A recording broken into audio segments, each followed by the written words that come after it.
Oh, ladies and gentlemen, don't get me confused with heaven's whore. I am not that at all. But you know, ladies and gentlemen, I've just arrived to deal with all you delightful little Georgetown beavers. It's so good to see so many of you. Just a month ago, I went up to dear Beaver Valley. Didn't see one beaver, not even at the truck stop. But you know, as we've worked out, I'm Faye Gaye, and I come from the great Gaye family. You know, of course, you might have heard of my brother, Gaye.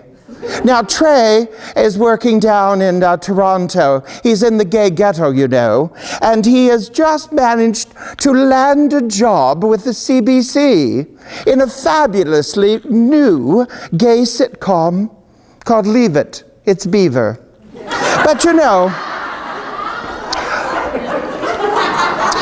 Trey does not think he's gay. He just sleeps with gay men because straight men won't sleep with him. But you know, I have a good time with Trey. He's a delightful little character. And then I've got a wonderful French sister called Fatty. Fatty Gaye is a delightful girl. And then my other brother, Ben, who rubs people the wrong way. And I do have my delightful black brother, Marvin. The Gaye family is just delightful. You know, of course, we all came from a straight family. But you know, oh dear, I keep getting asked all the time. They say, Faye, how do you keep your youth? And I said, chained in the closet like everyone else does. And of course, every once in a while they say, how do you keep that beautiful complexion? I said, dear, it's oil from every lay. But you know, as many things happen, I was on the bus down in Oakville. I had just been to the Humane Society, and I picked up this beautiful little kitten. And this handsome older man on the bus came over and said, darling, can I pet your pussy? I said, I'll move the cat. Never did find that cat again. But you know, I was at the superstore just recently. I went into the superstore. I had to have my gown cleaned. And the little Chinese gentleman at the place, he said, oh, come again. I said, no, mayonnaise. But you know, all of these things that happen, oh dear, dear, dear, I'm so glad so many of the little Georgetown beavers could make it out. I see most of you realize the front seats aren't safe. But don't worry, I do make it out into the audience every so often, so I don't think any of you are really prepared. But you know, I'd like to thank one of my dear, dear friends, that delightful nymphette called Audrey, who stole all your money. Now, if you look over there, there's my friend Paul. He's the bouncer. Audrey only charged $10 to get in. Paul charges $50 to get out. So it could work out quite well. As you know, I'm joined tonight by the band. They refer to themselves as the Hat Band from Dundas, all over the place in southern Ontario. I call them Jerry and the Geriatrics. But they're working quite well now that they've got their wires all hooked up. One got me plugged in. Oh, that wasn't part of the act, sorry. Yes, they are quite good. If any of you want to rent any of them later, they're very cheap by the minute.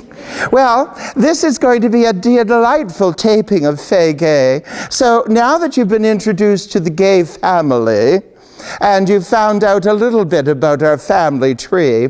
As you noticed, I fell down from the family tree and unfortunately hit every branch. Very depressing. You know, that's the one thing. But with a good designer, you can usually hide one or two flaws. Oh, you might notice I did have a few things lifted just today. It worked rather well. It's what you can do with duct tape. Always good. Well, we shall be back in a minute, my dear little beavers. So just enjoy Jerry and the Geriatrics, and we'll come back with a little story about my delightful husband, George. Bye for now. Oh!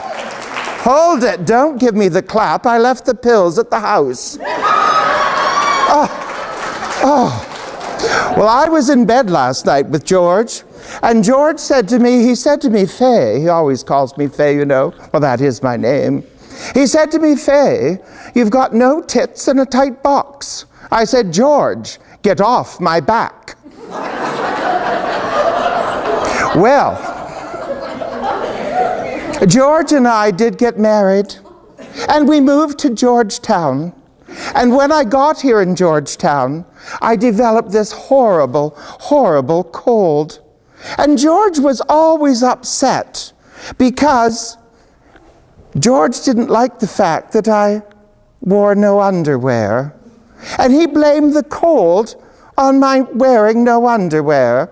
And George said to me, he said, Faye, you've got to go see your doctor, Dr. Fairygas. And the fact is, he made an appointment for me with dear Dr. Fairygas, and unbeknownst to me, he told the doctor, it's all because Faye wears no underwear. So I go in, innocent that I am, and I go in, and I'm on the examining table. And Dr. Fairygas looks down my throat and says, Faye, you've got a bad cold. No shit, I says. He looks down and he says, Faye, I can see you wear no underwear. I said, Dr. Fairygas, you can figure that out by looking down my throat? Well, then why don't you look up my ass and tell me if my hat's on straight?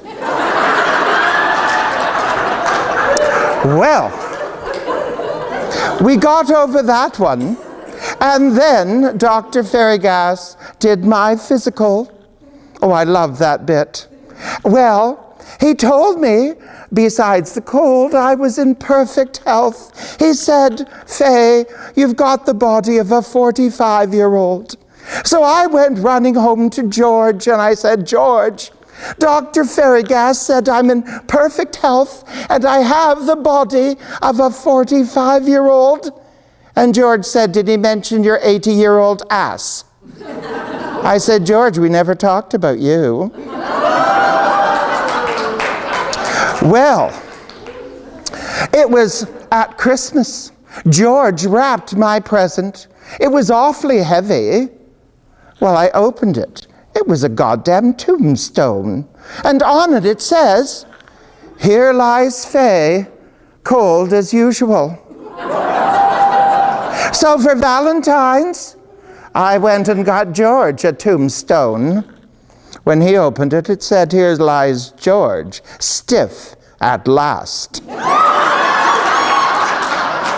Well,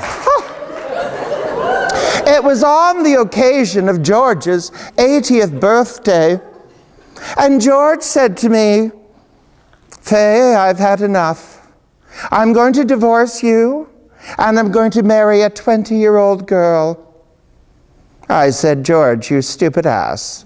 The fact is, when I turn 80, I'm going to divorce you and marry a 20-year-old man. And do the math. 20 goes into 80, a hell of a lot more than 80 will ever go into 20. George is a penny-pinching old miser. He said to me, Faye, if you could learn to cook, we could fire the chef. I said, George, if you could learn to fuck, we could fire the chauffeur.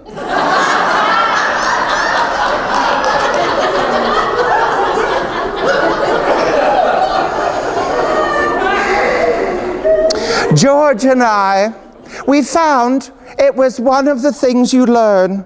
We found that it was fabulous to go on vacation. And sex on vacation was the best that it ever was. especially when George went to Hawaii and I went to Vegas. But I decided that I should spice up our love life. So I waited for George to come home from work, and there I was, in bra and panties. And I said, George, you can tie me up and do anything you want. 2 days later, he came back from fishing.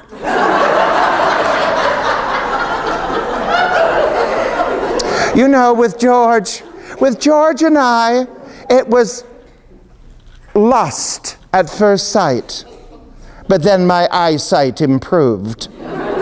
The other day, thank God, I joined a lottery group, and I came running home and I went, George, I've won the lottery. Pack your bags. Oh dear, where are we going, he says. I don't care, just pack your bags, get the hell out. Thank you.